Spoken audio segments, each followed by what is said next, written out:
നമ്മൾക്കെല്ലാവർക്കും അറിയാം ഹീമോഗ്ലോബിൻ കുറഞ്ഞാൽ വിളർച്ചയടക്കമുള്ള പ്രശ്നങ്ങൾ ഉണ്ടാകുമെന്ന്. എന്നാൽ ഹീമോഗ്ലോബിൻ കൂടുന്നതും പല ആരോഗ്യ പ്രശ്നങ്ങൾക്കും ഇടയാക്കുമെന്നത് നമ്മളിൽ പലർക്കും അറിയാത്തൊരു വസ്തുതയാണ്. നമ്മുടെ ശരീരത്തിൽ ആരോഗ്യം കൃത്യമാകാൻ, ശാരീരിക പ്രവർത്തനങ്ങൾ കൃത്യമാകാൻ ആവശ്യമായ പല വിറ്റമിനുകളും മിനറൽസും എല്ലാം ഉണ്ട്. ഹീമോഗ്ലോബിൻ ഇതിൽപ്പെടുന്നു. രക്തവുമായി ബന്ധപ്പെട്ട് നിൽക്കുന്നതാണ് ഇത്. ഹീമോഗ്ലോബിൻ ശരീരത്തിൽ ആവശ്യമുള്ള ഒന്നാണ്. ഇതിന്റെ കുറവ് പൊതുവെ വിളർച്ചയ്ക്ക് കാരണമാകും. ഹീമോഗ്ലോബിൻ അളവ് കുറയുന്നത് പല ആരോഗ്യ പ്രശ്നങ്ങൾക്കും ഇടയാക്കാറുമുണ്ട്. അതിനാൽ ഇത്തരം പ്രശ്നങ്ങൾ ഉള്ളവർക്ക് ഹീമോഗ്ലോബിൻ കൗണ്ട് കൂടുതലാകാനായിട്ട് മരുന്നുകൾ നൽകാറുണ്ട്. അയൺ ഗുളികകളും ടോണിക്കുമാണ് നൽകുന്ന പ്രധാനപ്പെട്ട സപ്ലിമെന്റുകൾ. ഇതല്ലാതെ ഇലക്കറികൾ അടക്കമുള്ള പല ഭക്ഷണ വസ്തുക്കളിലും അയൺ അടങ്ങിയിട്ടുള്ളതിനാൽ തന്നെ ഇവയും അയൺ ഉറവിടങ്ങളാണ്.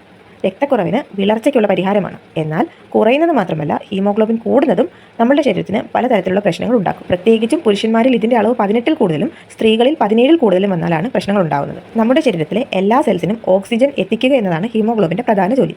ശരീരത്തിലെ ഓക്സിജൻ കുറഞ്ഞു നിൽക്കുന്ന സാഹചര്യത്തിൽ ഹീമോഗ്ലോബിൻ അളവ് കൂടും. ഉദാഹരണമായിട്ട് പുകവലി ശീലമുള്ളവർക്ക് ഇവരുടെ രക്തത്തിലേക്ക് നിക്കോട്ടിൻ എത്തി ഇവരുടെ ഹീമോഗ്ലോബിൻ ഓക്സിജനെ വഹിച്ചുകൊണ്ട് പോകാനുള്ള കഴിവ് കുറയും. അങ്ങനെയുള്ളവരിൽ കൂടുതൽ ഹീമോഗ്ലോബിൻ ഉൽപ്പാദിപ്പിക്കപ്പെടും. അതുപോലെ ഉയർന്ന സ്ഥലങ്ങളിലേക്ക് കയറുകയോ താമസിക്കുകയോ ചെയ്യുകയാണെങ്കിലും പൊതുവെ ഓക്സിജൻ കുറയും.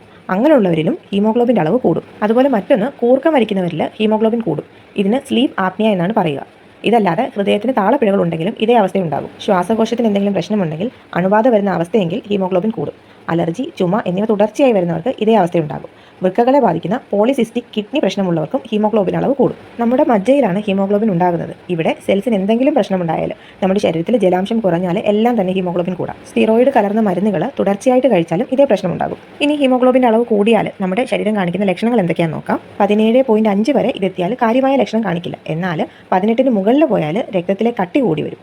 ശരീരത്തിലെ വിവിധ ഭാഗങ്ങളിലേക്ക് രക്തം പമ്പ് ചെയ്യുന്നതിന് പ്രശ്നമുണ്ടായെന്നും വരാം.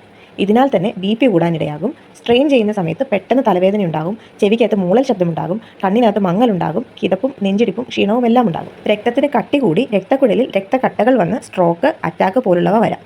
ഇത് 20-നേക്കാൾ കൂടുതലാകുമ്പോഴാണ് ഉണ്ടാകാനുള്ള സാധ്യത കൂടുതലും. ഹീമോഗ്ലോബിൻ കൂടുതലാണെങ്കിൽ ഇതിന്റെ കാരണം തിരിച്ചറിഞ്ഞ് അത് നിയന്ത്രിക്കണം. ഉദാഹരണത്തിന് പുകവലിയാണെങ്കിൽ അത് നിയന്ത്രിക്കുക. അതിനൊപ്പം തന്നെ അയൺ കലർന്ന ഭക്ഷണങ്ങൾ നിയന്ത്രിക്കുക.